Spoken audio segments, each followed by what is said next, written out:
போற்றி. ஏகம்பத்துரை எந்தாய் போற்றி. மலையாளி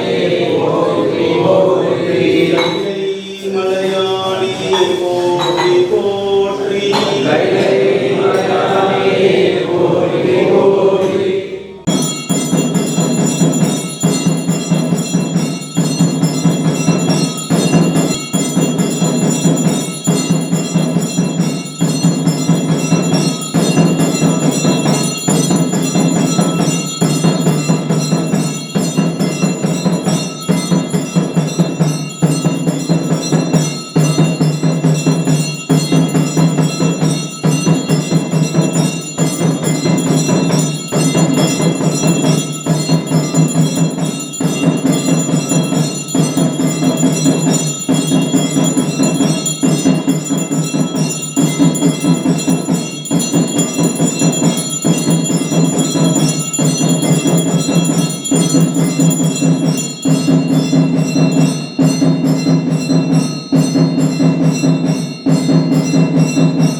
இன்னைக்கு ஆடி அமாவாசை, பித்திருக்களுக்கு உண்டான முக்கியமான நாள்.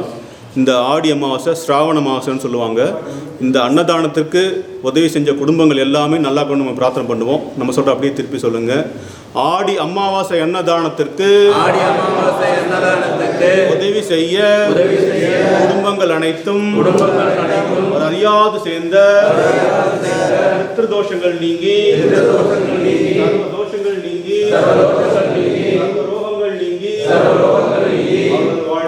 அவரது வாழ்க்கையில் தனம், தானியம், சந்தானம், ஜெயம், தைரியம், பலம், ராஜ்யம், வாகனம் ஆகிய அஷ்ட ஐஸ்வர்யங்கள் பெற்று சம்பூர்ண ஆரோக்கியம் பெற்று அவரது வாழ்க்கையில் எல்லா நலமும் வளமும் பெற எல்லாம் அல்ல அருணாச்சலேஸ்வரரையும் பித்ரு தேவதைகளையும் பிரார்த்திப்போம். ஓம் ஹர நம பார்வதி பதயே. ஓம் ஹர நம பார்வதி பதயே. அண்ணாமலையம் அண்ணா போற்றி. தென்னாடுடைய சிவனே போ. ஓம் பித்ருகணாய வித்மஹே ஜகத்தாரிணி தீமஹி தன்னோ பித்ரு பிரச்சோதயாத். ஓம் பித்ருகணாய வித்மஹே ஜகத்தாரிணி தீமஹி தன்னோ பித்ரு பிரச்சோதயாத். ஓம் பித்ருகணாய வித்மஹே ஜகத்தாரிணி தீமஹி தன்னோ பித்ரு பிரச்சோதயாத். ஓம் பித்ருகணாய வித்மஹே ஜகத்தாரிணி தீமஹி தன்னோ பித்ரு பிரச்சோதயாத்.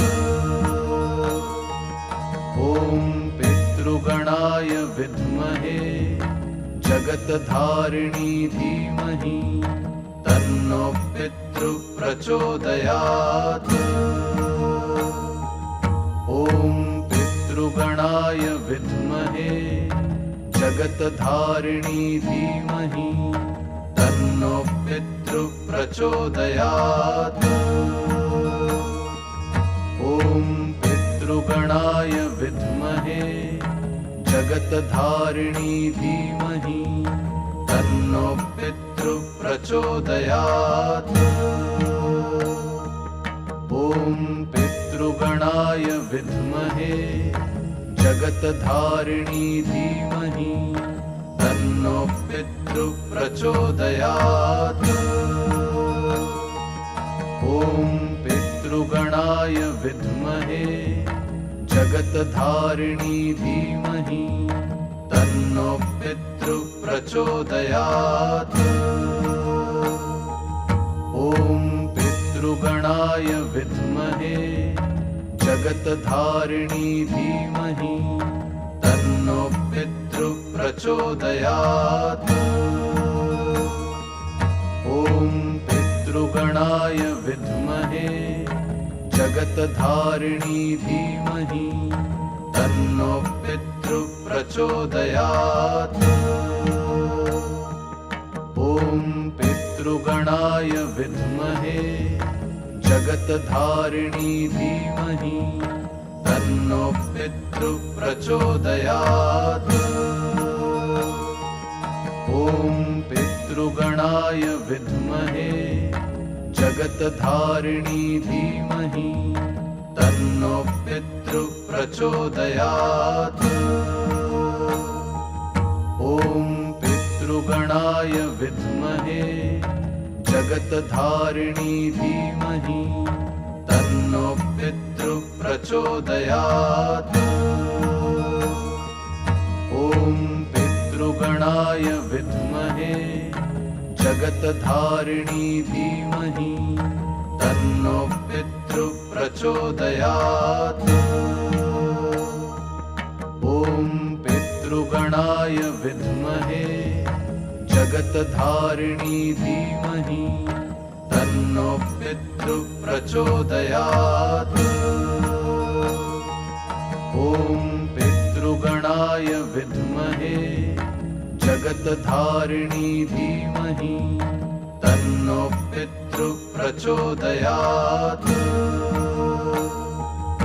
ॐ पितृगणाय विद्महे जगत्धारिणी धीमहि तन्नो पितृ प्रचोदयात्।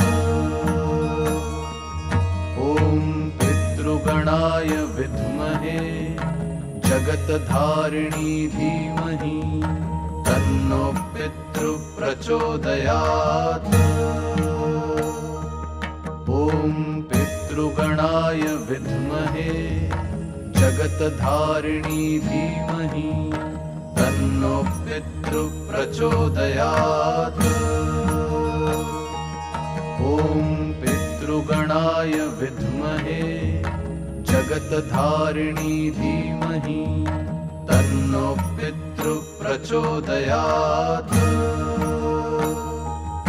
ॐ पितृगणाय विद्महे जगत्धारिणी धीमहि तन्नो पितृ प्रचोदयात्।